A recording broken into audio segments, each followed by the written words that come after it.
Welcome back to another episode of the Adventure Athletes podcast. In this week's episode, I sit down with Jimmy Watkins, a runner and musician from South Wales, predominantly track running, but then experienced different avenues of running as he grew up and got sober, and that sort of led him to where he is today. He was one of the founders of the Running Punks, and just a very interesting character, to say the least. I've met Jimmy a few times. I've had some really good chats with him. I do think he is really interesting in the sense that he's got this curiosity about the world that most people sort of lose as they grow older. So I was really interested to chat with him today and see sort of where that curiosity stems from. It was a really interesting podcast. He did have to bring his kids though, so there are moments where his kid comes in and joins in on the podcast, which some of you might find entertaining.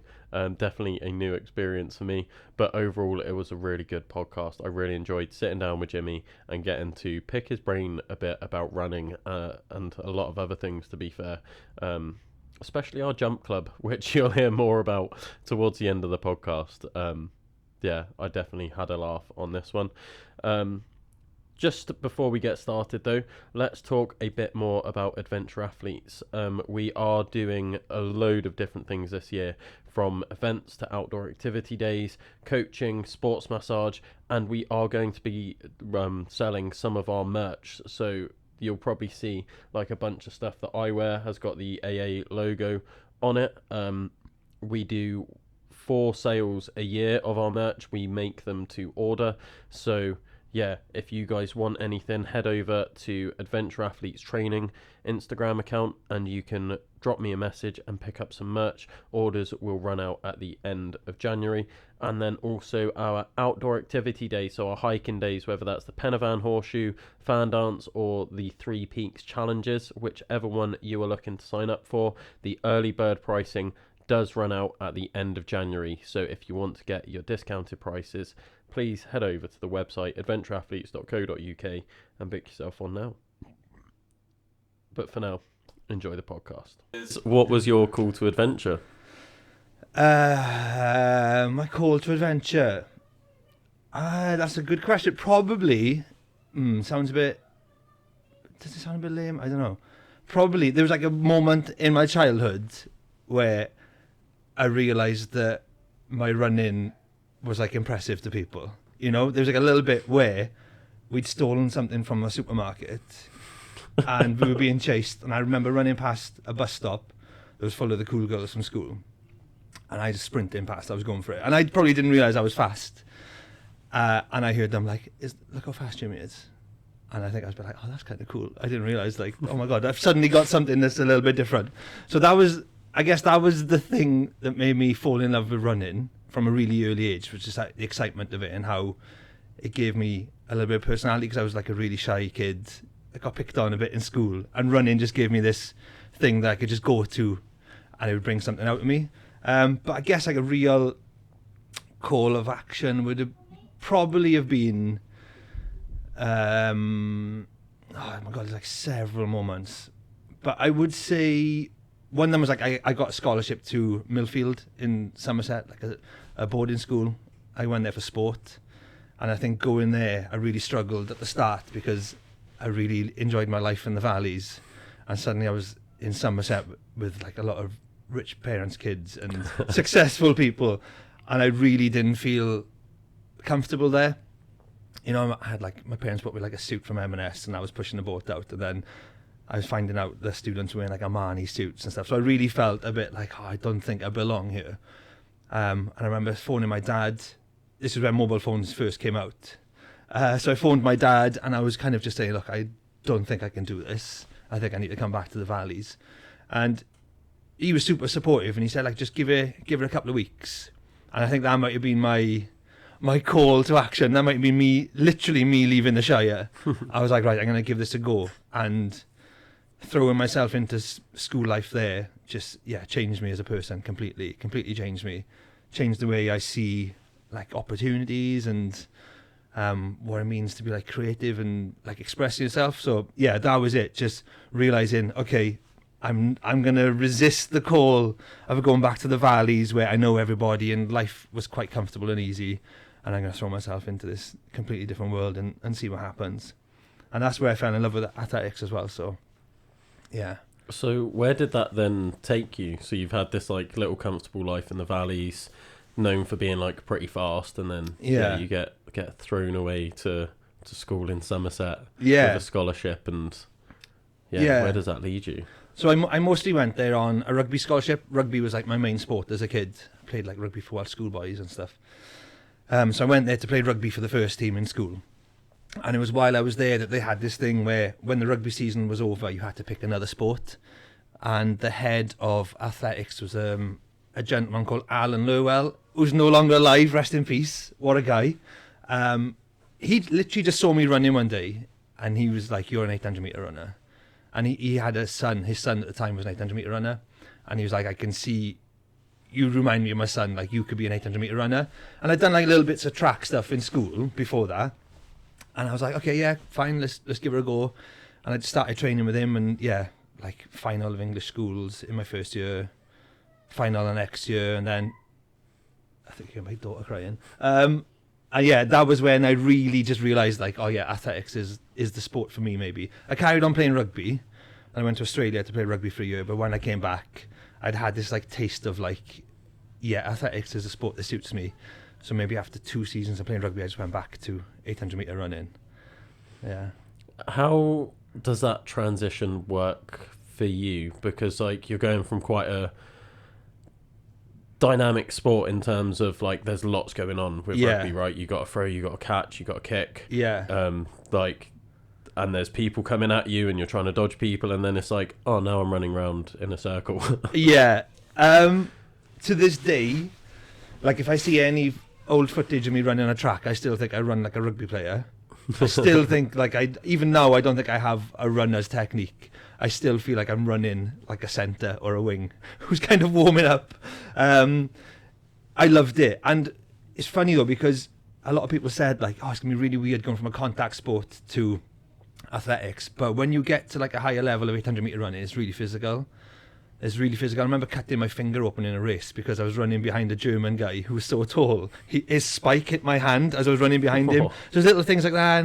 And like, I remember the first time racing like Kenyans and stuff, they would use their elbows quite a lot. And you've got that kind of merge on 800 metres. We all go into one lane and there's a lot of pushing and shoving. So I feel like, obviously nothing compared to rugby, but I really relished that part. And I always started races quite slow, because I'm slow off the mark anyway. But knowing that there was this bit coming up where it could get a little bit physical got me a bit excited. So it gave me something to look forward to. But yeah, in terms of like, yeah, obviously you don't have to catch balls, you have to tackle people. But I think you do have to have like an awareness of what's going on around you, particularly in really competitive races. You know, you'd be boxed in. So I think a lot of that, what's the term? You know, like when your perception can pick out little gaps and stuff. Oh yeah. I think that transitioned really well to running, because a lot of my early races I would kind of win or whatever by finding a little gap and suddenly going through it. Yeah. I like to think, oh, that's my rugby background, you know. But I never dived over the finish line. I'm like fascinated by track at the minute because I'm really new to track. Like, I've just started doing it for a bit of fun. I've started making YouTube videos. Okay. And the first YouTube video I made was doing a lap of the track at different world record paces. So starting at the 100 mile and then going down and seeing how far up the world record paces I can get. Yeah. Can you do the marathon one? I got marathon. Yeah. I got half marathon, and I think I just about scraped 10k. Okay. And then beyond that, I was like, how are people running faster than this, especially for that distance? Like, when I did the 50k world record pace, I remember finishing and I was out of breath, and I was like, I've done one lap of the track. They'll be doing 125 essentially. Crazy. So what pace are they doing then? How quickly is a lap? Oh, I think the 50k lap was like 105. No way. Something like that. I got it down to like 101, my Strava said. Wow. Okay. And I was like I'm happy with this. Yeah, like, yeah. I'm buzzing with a 101 lap. Yeah. Now it's in my head that I want to get sub 60, but Okay, yeah. yeah, considering I'm new to track, I'm like, oh, maybe. That's a good thing about track, because it's like wherever you look at it, there's little targets. You have like a 200 target you want to get. Do you know what I mean? That's what I loved about it. Yeah. More than rugby. Rugby was like you relied on your teammates. You know what I mean? Yeah. Or you could even have a good game and lose, but you felt bad for like, oh, I had a good game. But with track, it's just like, no, that's my goal. That's my goal. And I think that's something that I really like about running, like no matter, or just individual sports, right? Because when you've got team sports, which I've never really got on with, it's like, it's not just determined on your performance. Yeah. Like you can perform the best you do, like have your best game ever, even as a team. Yeah. But your opponents are just better, or like something happens and like there's just luck involved. Whereas I'm like, with running, it's just like, did I hit a certain time or a certain pace? Did I do this? Did I place here? Yes or no? Okay, cool. Like, on the flip side, though, you could have an absolutely rubbish game of rugby and your team will still win. Yeah. That does not happen in running. But I would hate that. Oh, really? That would bug me. Okay. I would rather do my best and lose than Would you? do my worst and win. Like, it would seriously bug me. I just want everybody else around me to be happy. That's my problem. That's my problem. If the whole team is happy, or if coaches are happy, my parents happy, I was like, okay, we're good. Yeah. Yeah. I was like, I still am pretty much. I'm a very like optimistic person, and I mean, I could get a good cinnamon bun and it makes me happy. Yeah, get on. All right. You have some. Okay. Thank you very much. Bye bye, Stinky. See you later, Stinky. You get some good sound bites from him. Yeah. So yeah, I've always like just been like, I'm loving this. This is great. What a good experience. This is really good. And I feel like in a team setting, I really like the idea of like, let's make everybody else happy. Let's make everybody, Okay. She's off on one now. She sit down in here now. Answer some questions. Yeah. Yeah. I forgot what we were saying. I've never got on with team sports. Okay. Like, ever. I wasn't a very social But you're building kid. like a community. That's like a team.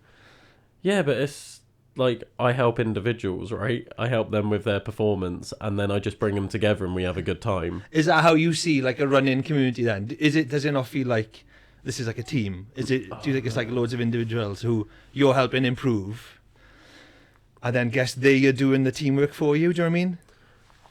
Because I've certainly felt that in the past, where like a running community, I've always felt like, my day-to-day thing is to like help individual people or inspire individual people. And I've always felt like the community is something that exists outside of me. Yeah. Like to the point where I would do like group runs and I'd feel like, is it okay that I'm here? Do you know what I mean? Like, is everybody cool with me being here? Like, is it right? Because that community thing was just something that other people worked on. I guess other people have always needed it more than me. I've never, saying that though, recently I've fallen in love with the idea of running with lots of people again, but for the majority of my return to running was very much like a lone pursuit, because I had so much shit to work out. I didn't want to burden other people with my problems. Yeah. I've never really thought about it like it, to be honest. Yeah. I've always just seen like running's a thing that you do. Yeah. And it's cool that you get to run with other people. Yeah. But at the end of the day, it's you and your performance. Like, when you turn up to a start line of a race, it might be different in track, but like with ultras and stuff, like you turn up. Okay. Give us 5 now. Go back in there with your brother. Go on. No, I No? want to hug you. Okay, give us another hug. And you open this. Sorry about that. It's alright. Thank you. Go on then. No. Go on then. No. Come on. No. You are. I've opened it for you. Go back in there. Go back in there with your brother. You are. I'll see you in a bit. You got it? Wild. This is my weekend. I have the kids quite a lot on weekends, so Yeah. yeah. It's fun. Yeah, so like when I turn up to the start line of an ultra, it's not like you're then working as a team, like you've got your crew and everything. Yeah. But with the other people on the start line, you're not like, oh, like, let's work together. Like, Right, we're okay. doing this together. It's So like, you ultra are runners, racing. I thought ultra runners were far more like we would do this together, even though you're racing. It's probably my mentality, to be fair. You're too competitive. I'm that's what it is. hyper competitive. It's gymnastics. It's been way before I started Is it? coaching gymnastics. Like, 'Cause I've always thought like ultra running. I mean, obviously, if you're competitive, it's about winning and stuff. But I always thought like it was like you had this like little journey together. Maybe I've romanticized it. no, I think you're right for most people, but for Just me, not you. for me, like, I turn up to every race, and I tell everyone this. I turn up to every race with the confidence that I'm going to win. Okay, So you're that right. first ultra I did, that I was telling you about before, Yeah. I didn't train for it. Like, Yeah. literally, I think I'd run, like, maybe 100k that year building Right. up to it. Really? Yeah. Oh my god. And then I was Even I've like, done I'm all going to do a that. 50k. So I really wasn't a runner. Yeah. But I was like, yeah, I've seen a documentary and I wanted to do an ultra Okay. and whatever else. I'm like that with fighter planes. I've watched Top Gun. Let's go fly a fighter plane. It's fine. Got it. But like, I turned up being like, I'm going to win this ultra. Okay. No evidence to suggest That's ballsy. that. That's pretty mad. And then I came dead last. Like, literally, I was a minute of the cut-off time. Were you pissed off? No. I was No? like, because I tried my best. But, like, Okay. that's how I like seeing it, is if I go in with the attitude of, I'm here to win, and then I go out as if I'm going to try and win, Yeah. no matter where I come, I know I've given it everything for Okay. that. Okay. And I'm like, cool, like, that's my best performance. So maybe your desire to win is just you preparing yourself to give everything. Yeah. You know, like it doesn't necessarily mean you want to win. It just means I want to give everything. I mean, I do want to win. I wanna- I just know that I'm not good enough to win. Like, I've not won anything. Haven't you? No. I feel like you have. When I was doing the 6 and 6, I won 5 out of the 6 because I was the only one running them. But Or what you've won a club run. You know, Yeah. some people go, yeah. Yeah. You, I'll turn up to punks and be like, yeah, Smash it. I've won Wednesday trails. I just won Wednesday social. Where's my medal? Thank you. Yeah. Oh, okay. I I'm mean, like it's been a that, while but- since I won anything, but you know, little victories in life, innit? Yeah, I've got a second and a third place trophy behind you, but Pathetic. no, no, Not even that's try it. first loser. But that is me being hyper competitive. Yeah. But I'm okay with losing as long as like I know that I've given it my all. Okay. But then that extended, so like past that first one, because I was okay with losing that. I was okay with being dead last. I was Yeah. like, mate, what an experience that was. Yeah, I've yeah. just run 50k and I've barely run. Yeah. And then it got to the next one, and I went in with the similar approach of I did a little bit more training, but still nothing. Yeah. And then I turned up and I came like lower mid pack. Okay. And I thought I was going to be okay with losing because I went out hard and I gave it everything on the day. And then I was like, oh, but I could have done better if I actually trained. yeah. Right. And then okay. it started falling into my training, and I was like, well, now I have to train hard Yeah. to know that I've given it everything, because otherwise I haven't given it everything. I've just Yeah, turned yeah. up and punished myself for nothing. Yeah. So, Yeah. Okay. yeah. Good luck to anybody standing on the start line next to you. This year, It's fingers quite crossed. a moment though when you realise that losing doesn't actually change the world at all. Yeah, no, I've quite nice. I've got nothing against losing. I think Yeah. that people should lose more. Yeah, definitely. And be okay with losing more. Yeah, Like, I find if I lose, and back in the day when I used to lose, I would end up going on a mad spending spree. And if I won, I wouldn't want to spend any money because I'd be happy. So that was the only downside to losing. I was like, I know I'm going to buy something stupid. I'm going to buy like a blow-up doll or something. I'm going to lose my mind. But other than that, nothing changes about the world if you lose. It's quite a Yeah. nice thing to know. I used to explain that to my gymnasts, is we'd be like mid competition and they'd be stressing because they fell on a piece of equipment or whatever. Yeah. And then they'd be stressing, and I knew it would affect the rest of their competition. And then I'd just sit them down and be like, what happens if you win tonight? And they're like, Yeah. oh, what do you mean? I was like, when you go home, what happens?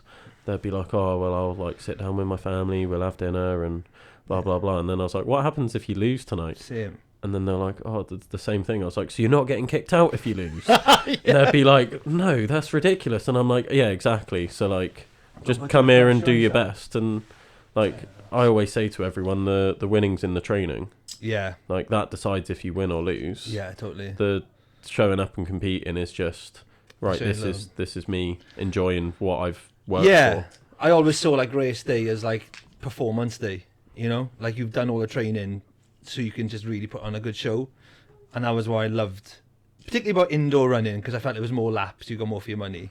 And I It's would the same distance, but yeah, same distance, but it's like that thing with pizza, innit? If you have if you have a pizza and cut into 14 slices, I won't be able to eat it, but if you cut it into 12, I'll eat it. It's the same size pizza, it's just less slices. On the running track, it's 800 metre, but it's for like over 4 laps. I'm like, oh yeah, cool. There's more of a chance to put on a little show, and that was generally how I. here's a saw track question racing. then, because I try and figure this out for myself. Is say not that you're inclined to, but say you want to run 100 miles, but Yeah. you want to do it as a loop.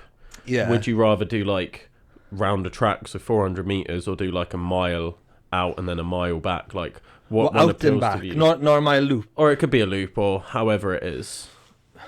Like the only times I've run 30 miles twice in my life, and I've always done it mostly around laps.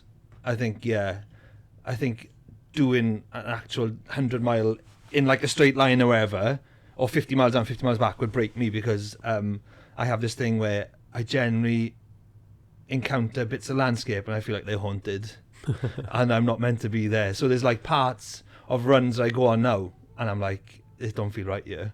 And I generally now I struggle with the fact that this landscape doesn't want me here. There's parts of Pembrey where I run around in, I feel a bit like, nah, it's probably a big cat waiting. So the idea of going like 50 miles, I just know I'm going to cross a lot of parts of terrain where there's like my ghost there or something, or my past self is waiting to trip me up. So nice loops feel safe for me. I can pee in every corner and it's my territory. Yeah, definitely loops. Yeah. Yeah, 100%. But bigger or smaller?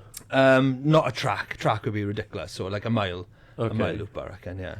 Because I did a 50k round a track, and I quite well, liked it. All right, quite relaxing, or I just zoned out. I like went. I'm not quite there in the head, as most people say. Okay, yeah. I had no music, no watch, didn't track it. I just had a You just counted stopwatch laps. and a box of food, and every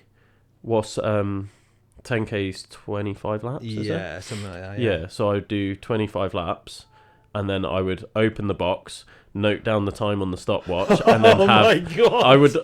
I basically, like, I realised at the end as well, I didn't drink water when I did it as well. The only liquids I had was pickle juice. So I would just do like a quick swig of pickle juice, and 50k. yeah, Quick swig of pickle juice. yeah, I'd have 2 pickles every time I stopped off for food, and then like a pack of crisps or sweets. Oh my God. I imagine you doing it in like a string vest. You know, like. The funny Bit of thing was, slacks. I wore my running vest as well for the Did whole you? thing. Are you just So running on your own? I had my like 2 litre like Camelback on, and I'd have like the sweets and stuff in my pocket, but I didn't drink out of the Camel at all. you? No. You must have just been in a zone. Like that's like in terms of music, that's the vinyl way to run an ultra, I reckon. Do you know what I mean? It's full of scratches. It's imperfect, but it's like a really nice experience. I got a PB. There we are. But what I found interesting, I started to like, the wheels fell off about 40k in, but up until then, I was consistently doing 50-minute 10Ks. Wow. Like pretty much like within a minute. Wow. Without having like a watch or anything, and I could only look at the That's stopwatch mad. every 10k. You must have just So tapped into I something and I was just on pace. You must have opened up a portal. Like genuinely, I believe it. You must have just been vibrating at a good frequency and just that's it. Like, But yeah, everything from half marathon up, PB. crazy. Like What track was that on? King George. They should put like a blue plaque on there. Well, no one knows I did it really. Like, this Well, is they the know first now. time I've spoke about Is it it? publicly. So Next time we do it, invite me up. I'll come up. I'll do every other lap or something. yeah, sound. Mm. I'll definitely call you Yeah. up. My dad built that track. I remember you telling you that. messaging. Yeah, yeah. that's yeah. class. Yeah. He It's was a like, good track. Yeah, it's amazing. It's amazing. He was working for the council and he was like, because I used to be a red grav, like a red ash track when I was younger. And I always liked going up there, and I actually did some track sessions up there. I think it was, am I making it up? I'm sure it was like gravel. No, maybe it wasn't a proper running track. I think it used to be gravel. I think it was gravel, then it was like a pretty bad running track, and then... Yeah, then more recently they've upgraded Yeah, it. my dad was like, we're doing this, and I remember we were looking at photos of the running track in Oregon, the Nike one. I think he's on like Hayward Fields or something, and yeah, for inspiration, and yeah, and he just went off and built that, and it was like that's Cool. amazing. Yeah, and I see so many people running and videos on it. Yeah. And I'm like, in my head, my dad's like an artist for making that place. Do you know what I mean? I'm Oh, like, I love that track. yeah, It's it's class. so good. It's so good. And the fact that it's just free and anyone Yeah. can go whenever. yeah. Like, it's great. I go like middle Not of the whenever, night though. sometimes. I messed up once, and I tried to organise track sessions. Oh, and it And I was phoned some number off the internet, and the guy was like, "Yeah, you just rock up," and then Joe or someone there's said, 2 days a week where the athletics club use it, Yeah. and that's the only times "That's you the only can't go. time." But it's mad. Yeah. Oh, Yeah. There's a little girl there. You want a hug? Come on then. Come on then. We'll have a quick one. No, a long one. No, a quick one. Long one. Go on then. Oh. Thank you. Do you like that?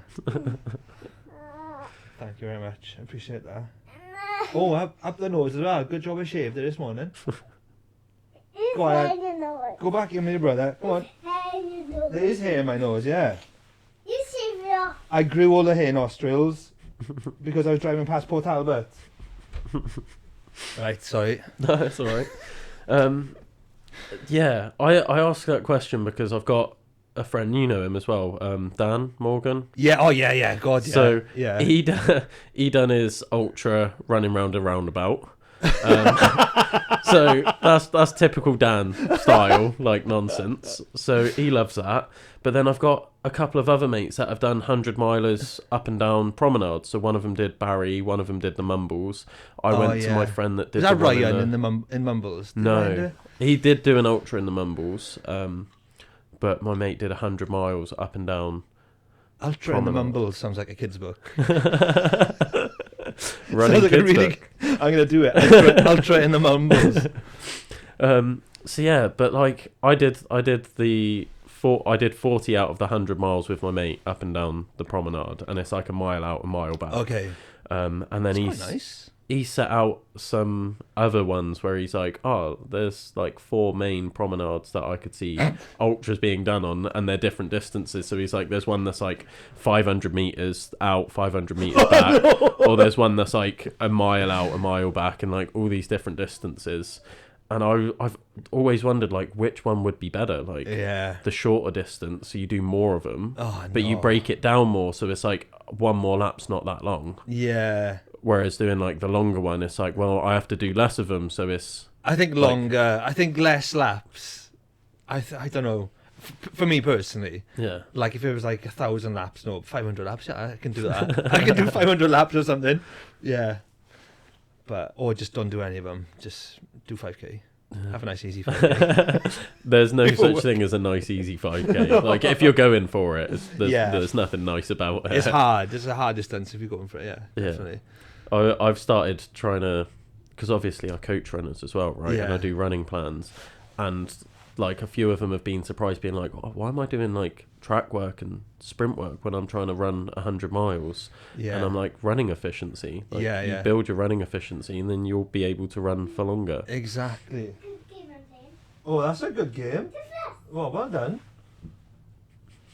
She's got my phone now. She's probably phoning everybody. Phoning my boss in work.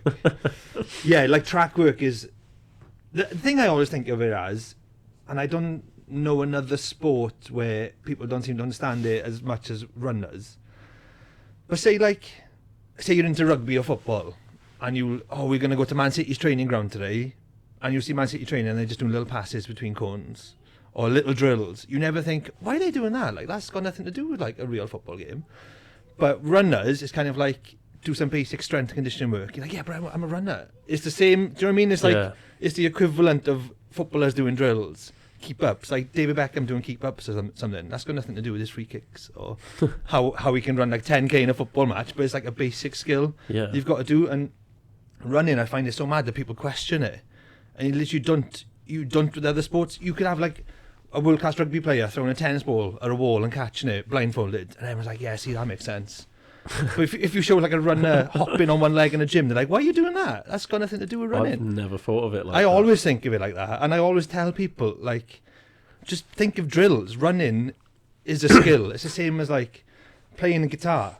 You're not like shredding constantly. You'll practice little things. You practice different ways to play chords, and then when it comes to a gig or whatever, you've got all this memory of skills you can draw on if you need them. And I think running is like that. I think a lot of that comes from just the fact that running's something that you do as a kid, right? Yeah.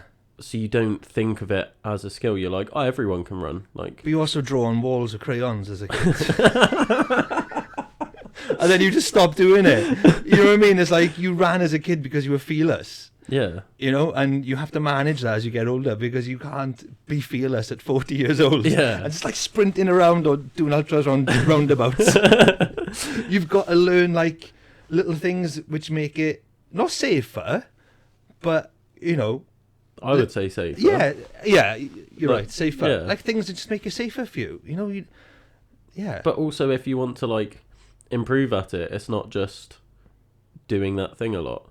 Yeah. Like, if that was the case, like you'd get footballers playing football matches 5 days That's a what week. they do in training. They play against people. They just walking down streets, knocking on doors, get a football team together, play us. It's like they don't. They even play football games against nobody. Do you know what I mean? They'll just pretend to play a game against someone. And Yeah. why don't you do that with running? But yeah, I think it's just because like everyone's just seen it as like, oh, I can run, so Yeah. like, why do I need to do other stuff? Whereas it's like when you then give someone a football that's never played football, they're like, oh, this is alien, and then they're like moving a bit like dyspraxic around the football. Yeah. Whereas they're like, well, I can run, and then it's that whole thing of like the entry into running is so low. Yeah. Put a pair of shoes on, you go outside, Yeah. off you go. Yeah. And it can be that simple. It's not anymore with everyone being like, oh, you need a certain drop height and. I've never listened to anything like that. Oh, Yeah. I'm so glad. Like, you're the Yeah. only runner I've had on I there that don't- won't I talk to me literally- about shoes. I did a run club the other day with another running podcast called The Runs, and I rocked up in trainers from Lidl. I run in trainers from Lidl, like, Yeah. and everyone's like, "What?"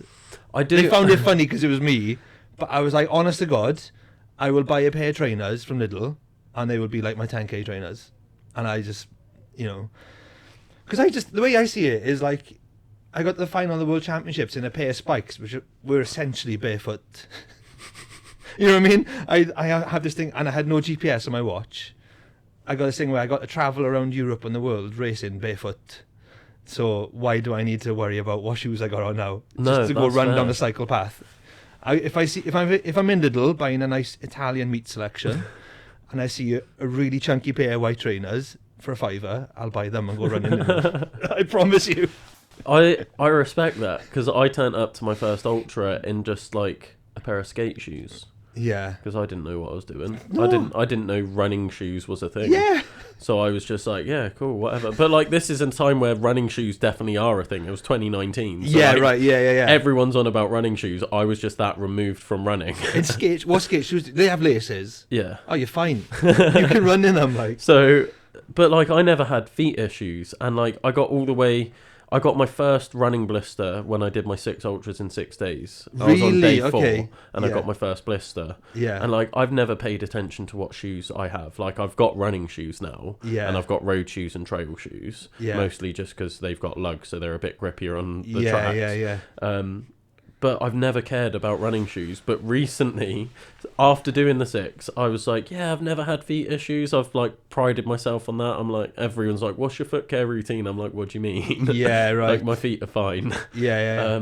And then I did just a trail half, just out with a few mates, and I put on like some trail shoes that I don't usually wear. I got a black toenail. And now I'm like, oh, shoes do matter. I must have just got really lucky with the shoes I'm wearing. they do matter, but for some people, it's like a barrier to get into running. Yeah. Like I have It so many shouldn't be. friends who were like, I'm thinking of getting into running. What trainers do I want? And I just reply with, can you send me a Google map of where you live? And I will just do a loop for them. I'll be like, don't worry about your trainers. This looks like a nice run. Like, don't worry about your trainers. Oh, I'm thinking again to run in. What do you think's best? Like a support shoe or neutral?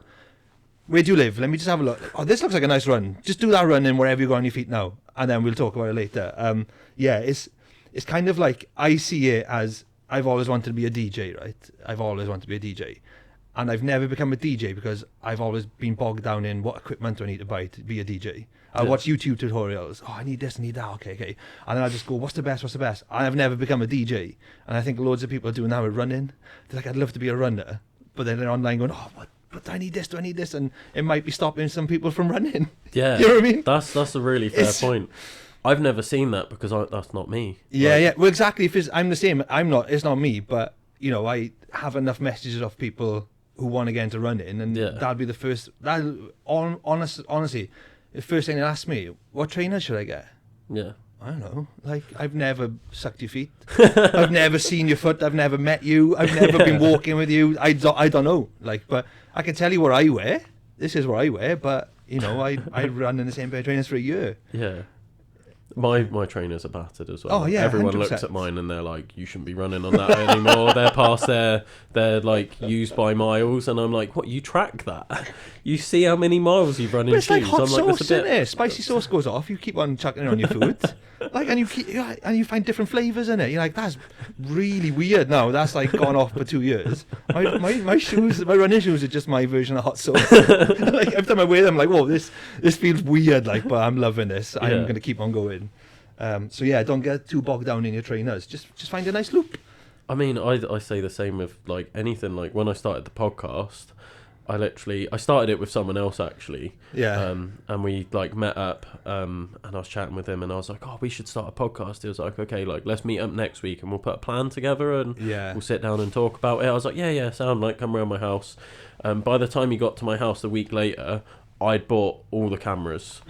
I'd set the room up. I'd done like a test audio and everything. And I was like, we have everything. Like, let's not talk about it. Let's record 3 episodes. Yeah, let's go. And that's how this podcast started. Amazing. And I've been doing it 3 years now. Amazing. See? But I started with like really rubbish little webcams, and now I've like upgraded the cameras. And I started with like rubbish USB mics, and now one I've on got me, one on you. Yeah. I love it. Now I've got a light and everything, and I'm like, yeah, cool. Like, podcast happened. Yeah, you just do it, and you don't think too much about it, and then you figure out as you go along. Yeah. Definitely. Everyone thinks I'm a bit of a perfectionist, but I'm far from it, because It's always the perfectionist who say that about other people. Genuinely, someone calls me a perfectionist, and I'm like, "What are you like?" And then I'm like, "Oh my god, you're crazy. you're a perfectionist."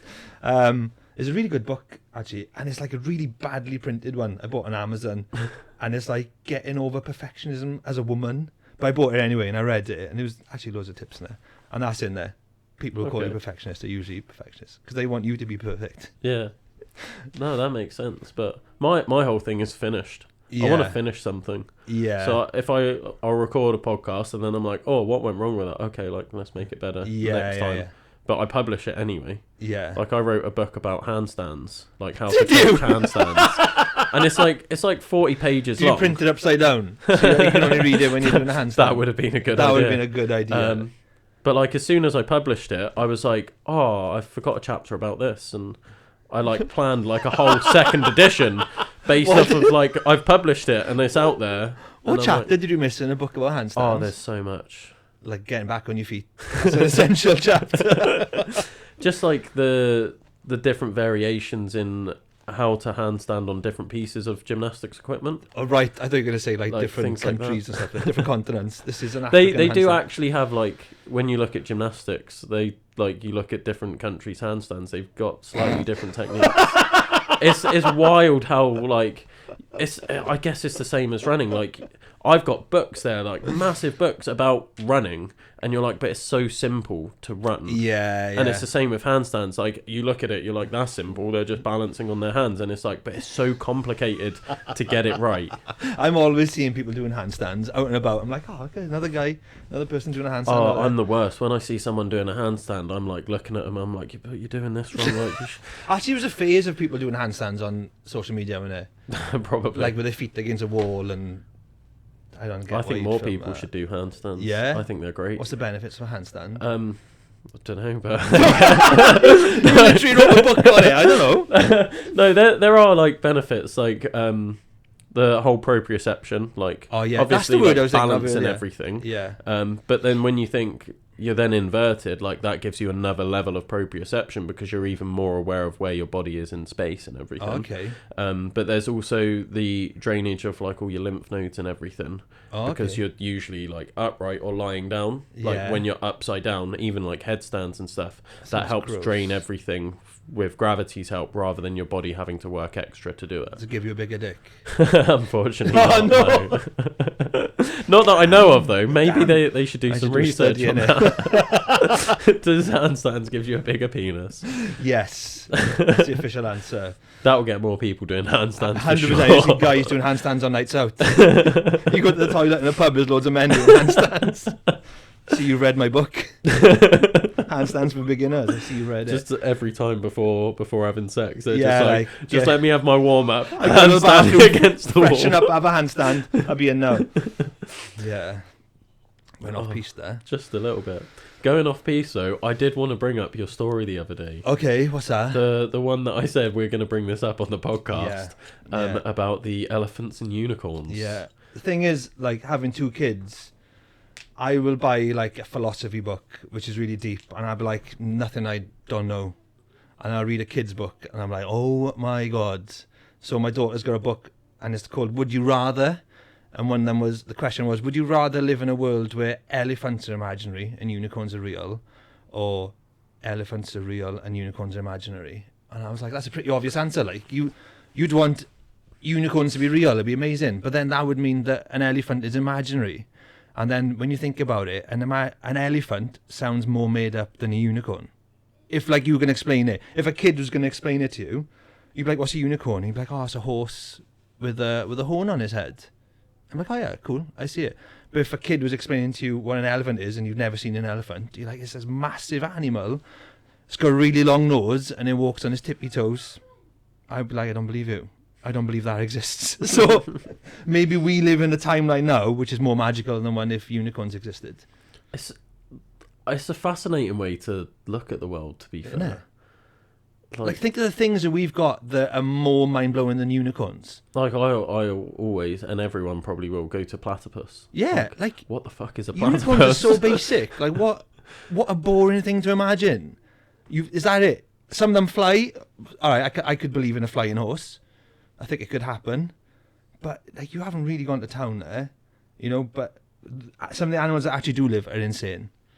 Like a basking Especially, shark. like, yeah, I was going to say, especially in like the seas and oceans, like Who's invented those? Who came up with that? it's, but like just that curiosity. That's what like made me want to bring it up. Is like that curiosity about the world Yeah. that you seem to have. Yeah.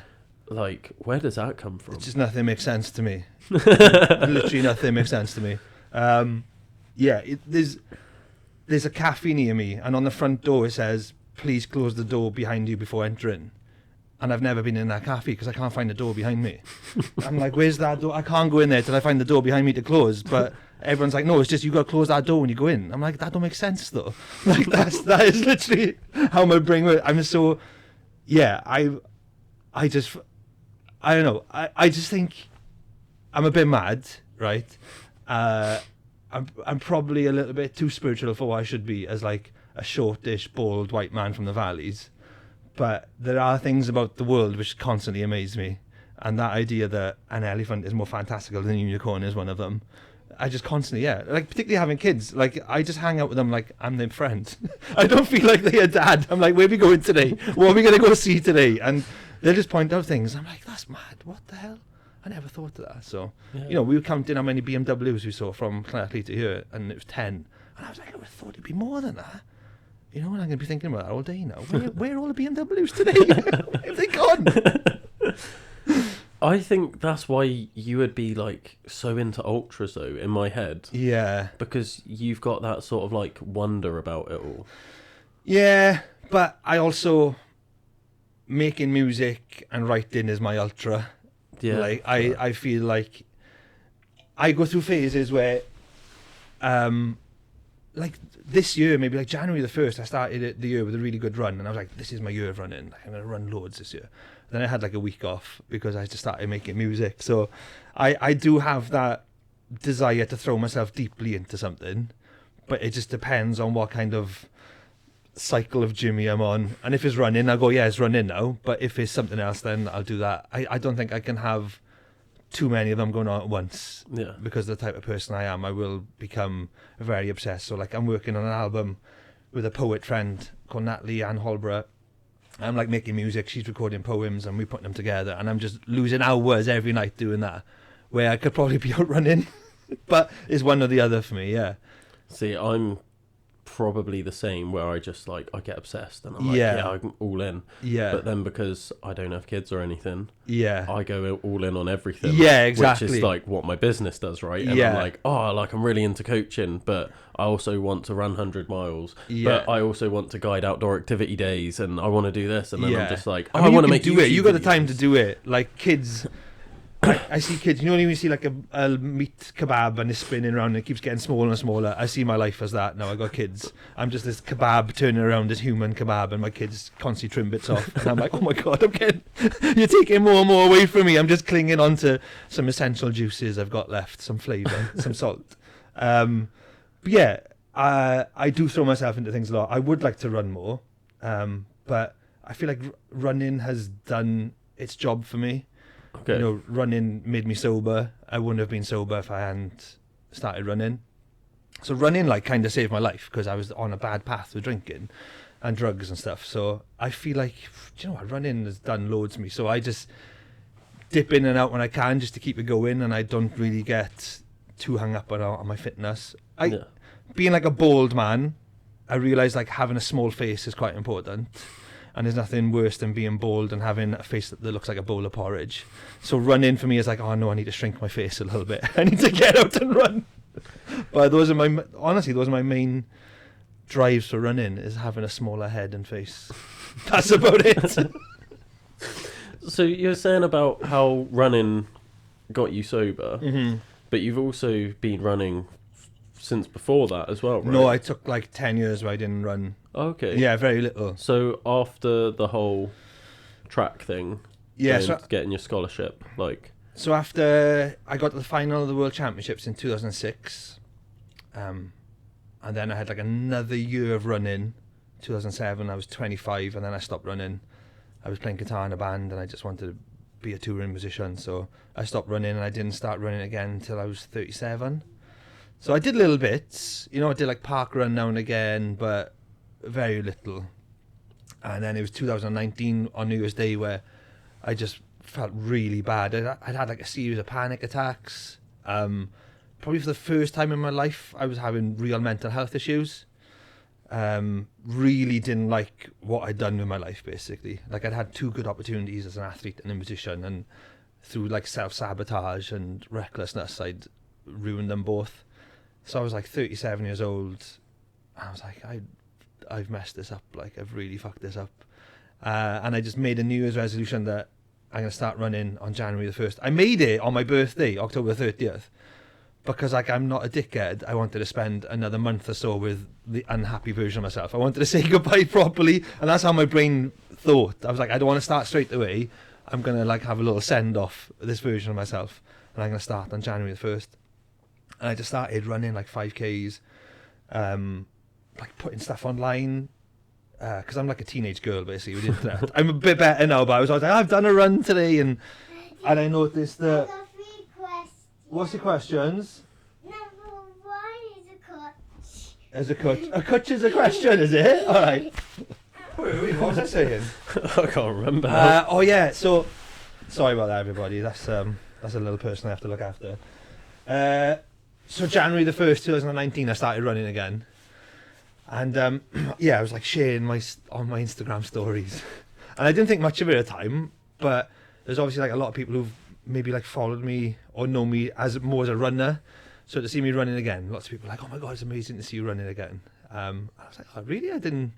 Okay, cool. People are happy that I'm running. I just kept on going and going and going, and then after a year of running, just went sober. Then just stopped drinking, which was like unimaginable for me, unimaginable. And I see lots of people saying, oh, they stopped drinking through running because they didn't want to run with hangovers or they wanted to feel good, but it was none of that for me. It was just kind of running and just changed my personality, like simple as. I just become the person I was probably meant to be, and that person didn't need alcohol.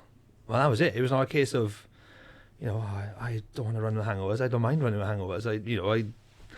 I'll run on a full stomach or whatever. It's discomfort when running is never really a thing for me. But I was just like, after a year of this, I was like, I actually feel like I'm like the person I should be. Yeah. And that person doesn't need alcohol. So that's why I stopped drinking through running. I think it's to do with like how you label yourself. Like if you label yourself, I'm a drinker and things like that. Yeah. Or like people that try and give up smoking is like, oh, I'm a smoker, or like I'm trying to quit smoking as a smoker. Then they're always gonna think of themselves as like, when they're offered, they have to use that willpower to like pull back. Yeah. Whereas it's like, I don't smoke, then it's like people offer, then they're like, no, I don't smoke, like I'm not a smoker. Yeah. They've completely detached themselves from that. Yeah. And it feels like you've done that, but like in a way where you've replaced drinking with running, where it's like, oh, I'm a drinker, and then it's like, well, no, I'm a runner. Yeah. And then when you're like, well, I'm a runner, then you don't feel the need for like alcohol. Yeah, definitely. Like I don't have cravings. I'd be around people who drink. I go to pubs. I never crave it. I had like one little blip maybe 2 years ago where like I was just having a bad time. I was going through a lot of stuff personally, and I was like, fuck, do you know what, I would sort this out now if I got absolutely shit-faced. And it was genuine. I was like, if I got shit-faced, got in a fight, I'd feel loads better. Yeah. And it was really, no, I can't. And that was probably one occasion where I deliberately tapped into running. I took myself away and I just went running, and till the urge had gone. But Is that when you did an ultra? Yeah. I did the ultra because of a bet I lost on a night out. Oh, really? Yeah. And it was like a thing I tried to do every year then. But I didn't do it last year because it became like a superstition. And then I did it 2 years ago, and last year was like the worst year of my life. And I was like, well, there's no point doing it. Fuck, it don't work. So you're not running far enough. I was like, yeah. This is the trap that ultra runners fall into, which is why we've all got mental health issues in ultras, right? I mean, everybody's got mental health issues. But I think something about being ultra runners, you're comfortable talking about it because you've probably shit yourself in public and stuff. So it's like anything goes after that. Yeah, anything goes. But talking about like going back to like when I started running and stuff and stopped drinking, like a big part of it as well then was like, so I started running January 2019, and I think maybe like October we started running punks, and like being responsible for something was mad because I'd never been responsible for anything, or not been having like, what's the word, like people not depended on you, but you've got like authority. No, not even that. Like what you were doing was like helping people you'd never met. Yeah. And I'd never had that. You try and kid yourself as a musician, you got it. I'm writing songs to help people. But no one ever goes, oh, fuck, like, I listened to your album and it made my life better. No one ever does it. But you post about, like, your struggles as someone who's drunk a lot and how running has saved you. People will get in touch with you and say, I started running because of this. And, and that was, like, a really big thing for me where I felt like I owed it to people I'd never met and hadn't even met yet, but I owed it to them to like keep showing up and keep doing this thing. So yeah, it was massive, and I wouldn't have got sober without any of that. Yeah. No chance. So starting running punks then, where did that come from? It was like, so I started posting videos online a lot, and I started doing like silly little bits of content, and then Rodri, who I'd known since school, got in touch, and he was like, I think he'd maybe just started running, and he was asking for bits of advice, and I was like explaining running to him in ways that made sense to me, but probably wasn't the norm on the internet. And he was like, oh, that actually really helps. And then he was doing the Great Welsh Marathon, and I was doing the Great Welsh Half, and we kind of passed each other. I was like, hey, give each other a high five, and then we just, let's meet up. And he was very much like, I think there's a community out there of people like us who have been involved in music but are also runners.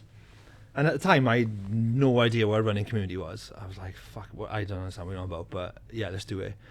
So we just like, right, let's start this thing. And we had like loads of different names, and we picked running punks. I was like, that sounds kind of cool.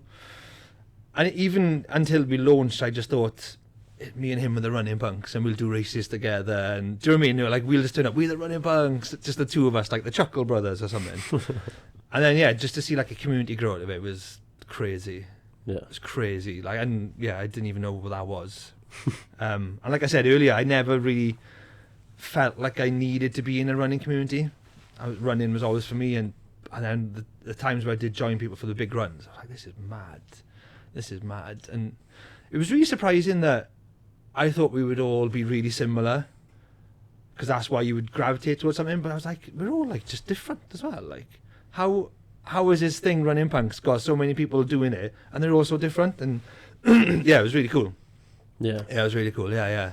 It did bring together, like, I've only experienced like a small part of it, because I joined in with like a lot of their group runs last year. Yeah, but it was like class to see how many people it brought together, and they all like really believed in it as well. Yeah. Like, I'd never really experienced that with anything before, unless you'd been like with my gymnastics club, like the people there believe in the gymnastics club, but that's because they're all in it massively.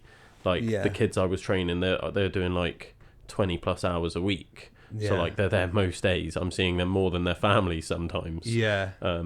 Whereas like Running Punks isn't that. It's like you might get together once or twice a week, like, but then there's people that come like once a month, once every other month, but they're still out and they're still believing in the same thing. That was like really cool to see. I think it's like a big overlap in what you do in your spare time and running that makes Running Punks like unique, because there is that you're a music fan, or you're into that kind of ethos of like punk, and just, so I think that overlaps into loads of parts of your life, whereas lots of run clubs don't. It'd be like, I don't know, the run club and that's it, and then when you go away you've probably got nothing else in common with the people you run with. But yeah, with Running Punks it's like an identity outside of running as well. So yeah, it's been really powerful, definitely. I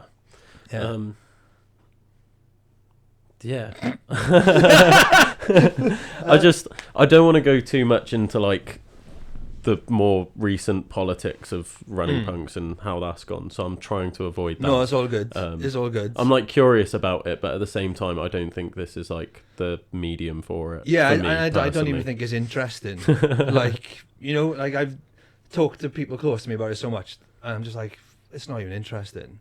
I'm sorry. Like, I've had to say sorry to people. I'm like, I'm sorry I keep talking about this. It's not interesting. And they're like, no, it's all fine.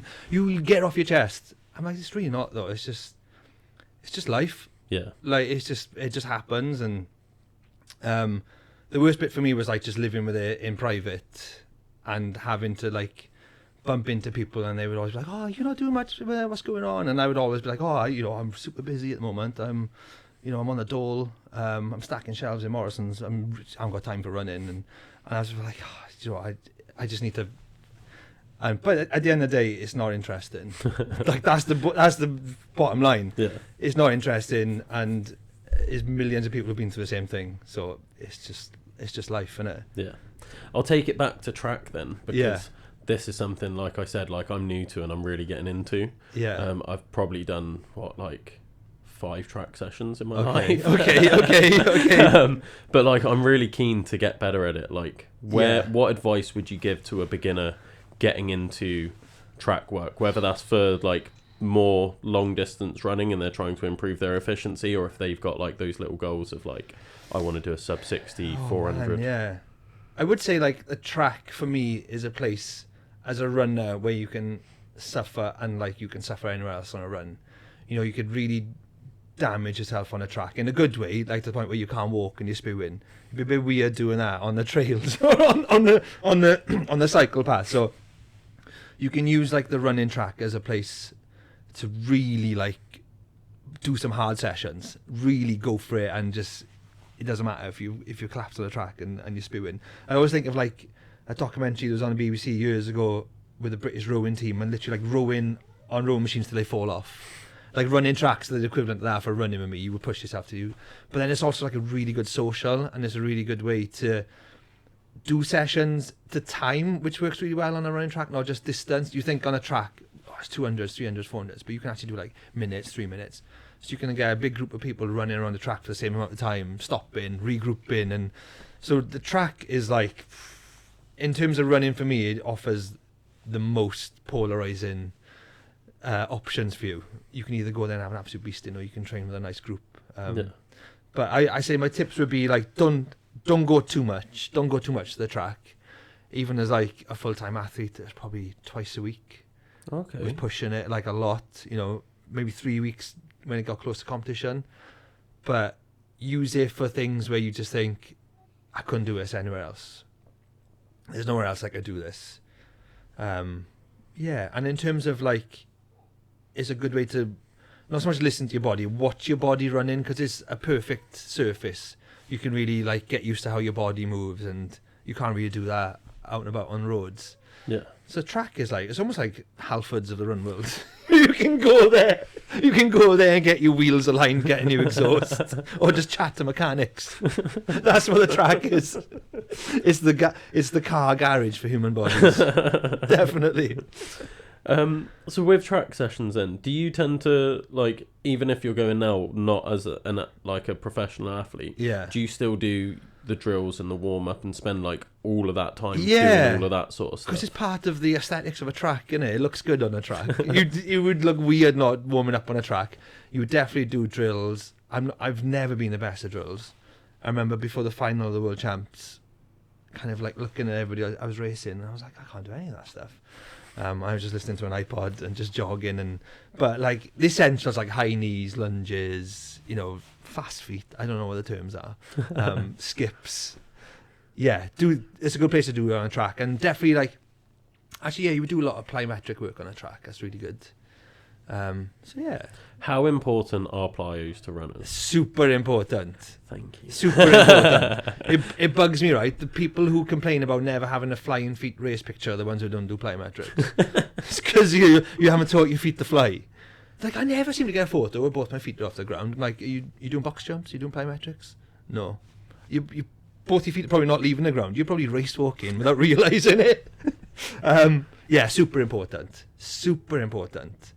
I think all you got, if you're in doubt about whether plyometrics are important or not, watch a slow motion video of yourself running towards the camera and see how much force is going through your legs.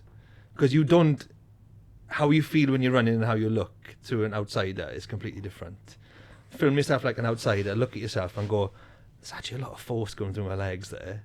And you'll see like, oh, my knees are turning in, I'm quite weak. That will make you do plyometrics, I think. That will make you do it.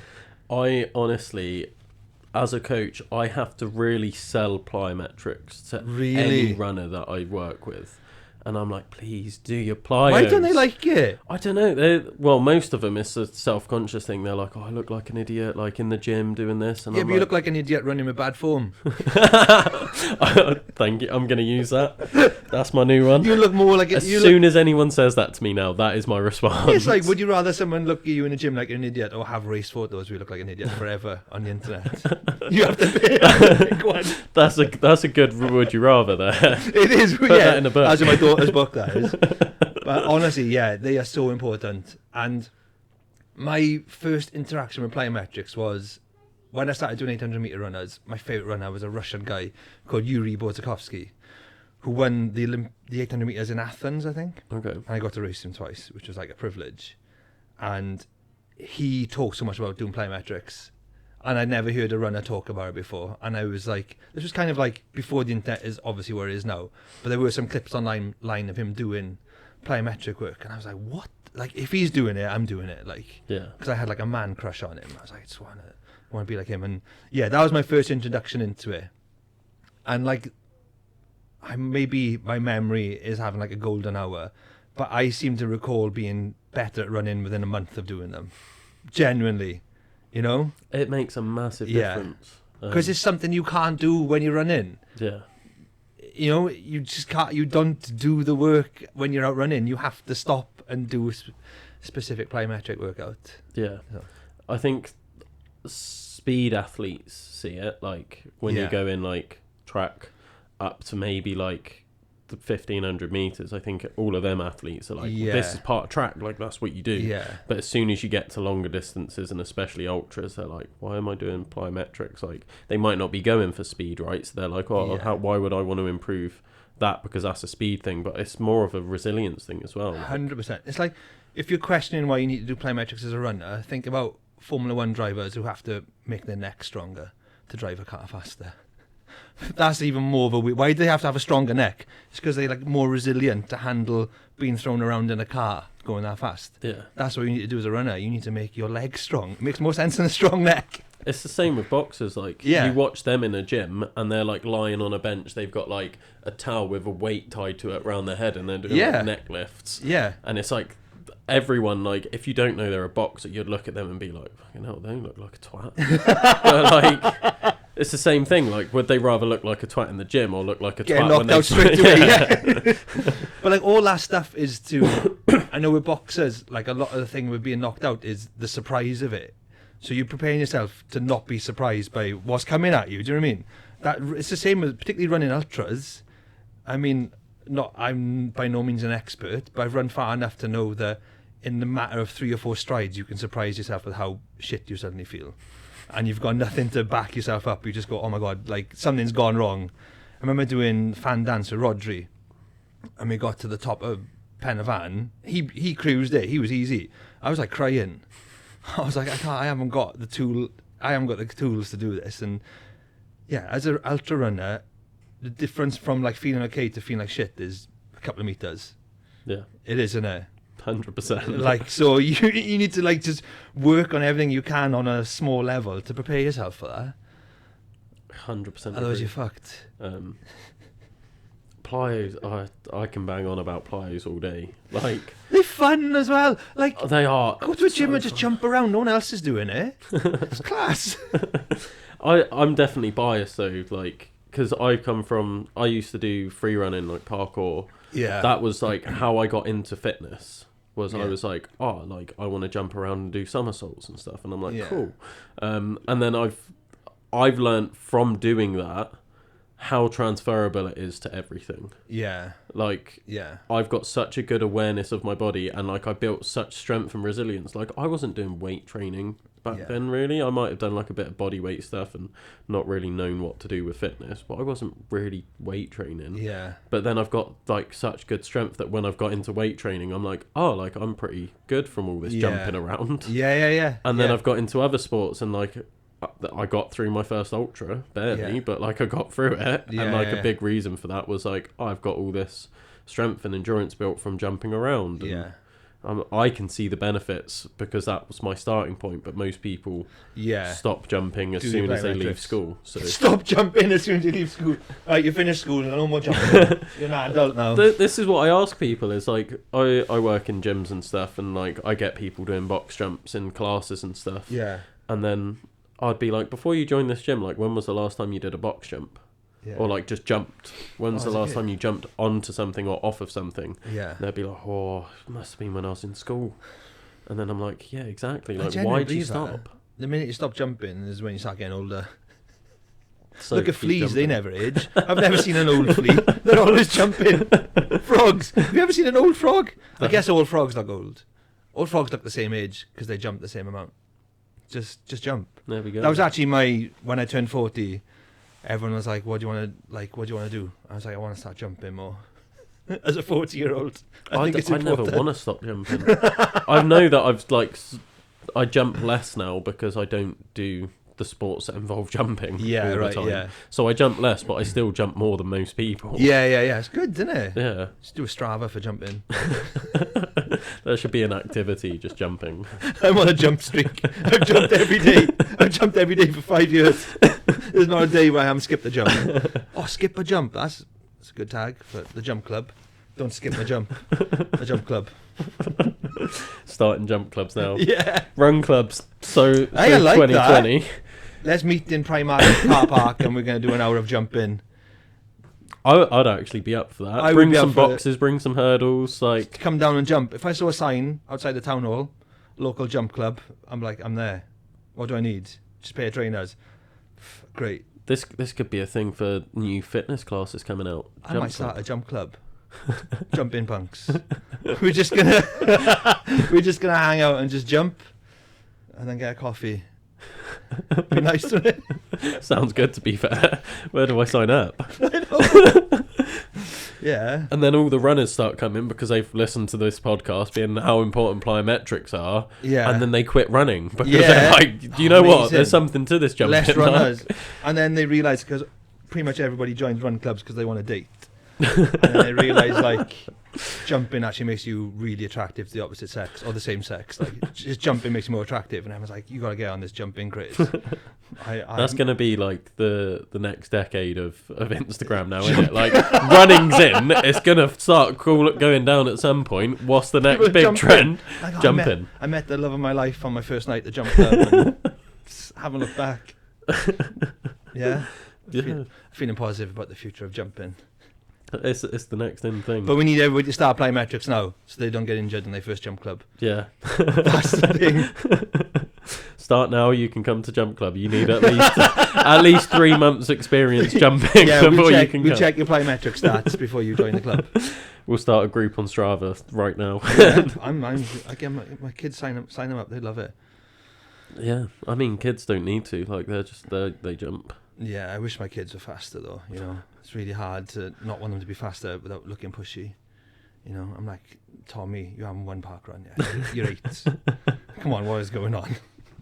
Yeah, late bloomers, that's what it's going to be. I think so. They're going to get to 50 and start winning ultras, and then you're going to be like, I knew that park run when you was 8 was worth it. I knew it. It's really funny being like someone who used to be a competitive runner and having kids who are just not interested in running and trying to play it cool on other parents at park run. Because like Slentley's quite small and people know, oh, that's that guy who used to run, and you're there with your kids who are just not into it. And you're like, oh, it's cool. I think it's great that my kids are not into running. You know, but deep down you're like, I wish you just go a little bit faster. Come on. See, I can imagine. I don't think I'd be a pushy parent, but I know I would, because I would be like, right, you have to do all these sports. Yeah. Do them. But the mad thing is, like, as a sporty parent, you think I won't be pushy. I don't want to be pushy around sport. But the thing that's hard is not to be pushy around is food. I would literally eat like a really hot curry, and I'm like, why are you not eating this? What is wrong with you? Try it. And they're like, no, I don't want to try it, Dad. You're sweating. I'm like, come on, get it down you.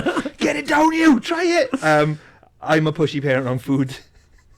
I have no concept of kids' food and adults' food. I'm like, come on, like this. We've got whole salmon here. Come on, like, eat the bones and everything. And the kids like picking it in.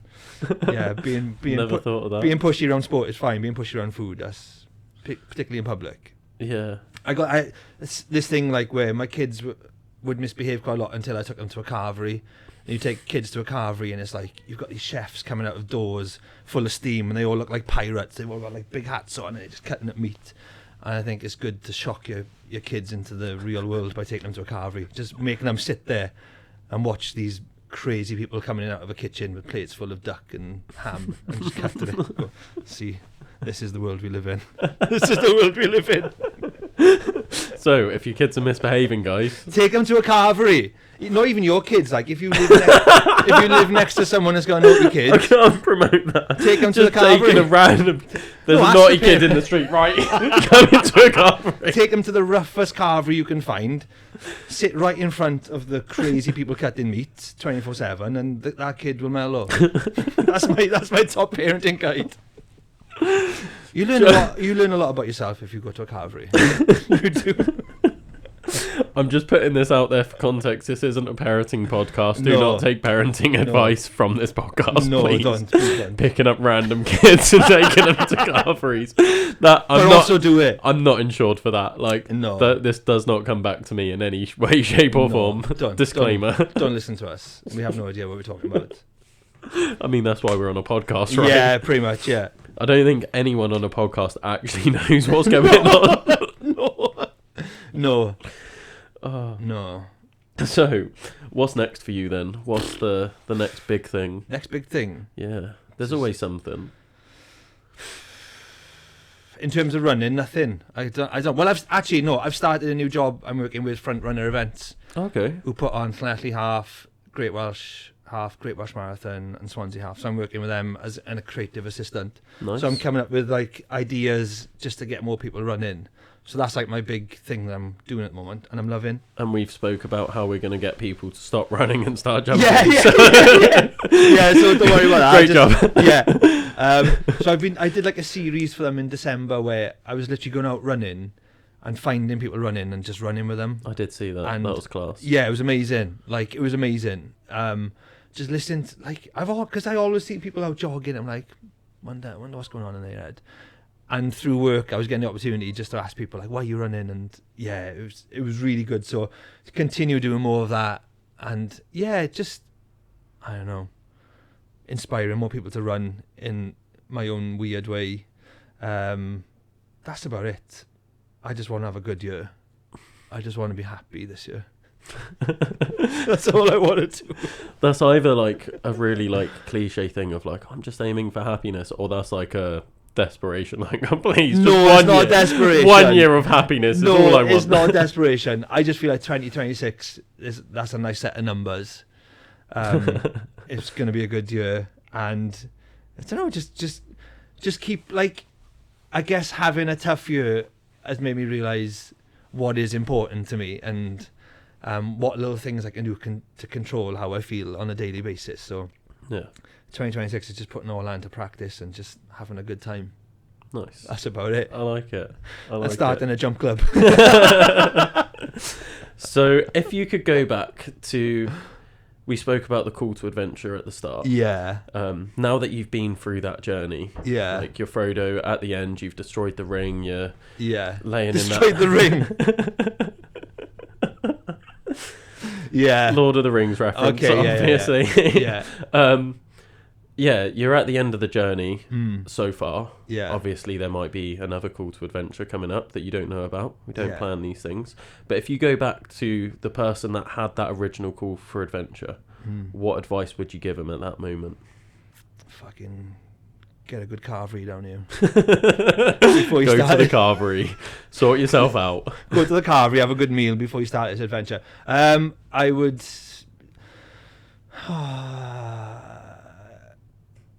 First of all, I'd have to like introduce myself, because I wouldn't recognise myself as like an older version. I'd be like, "Who's this creepy old man talking to me?" I'm like, "It's actually Jim, is me from the future.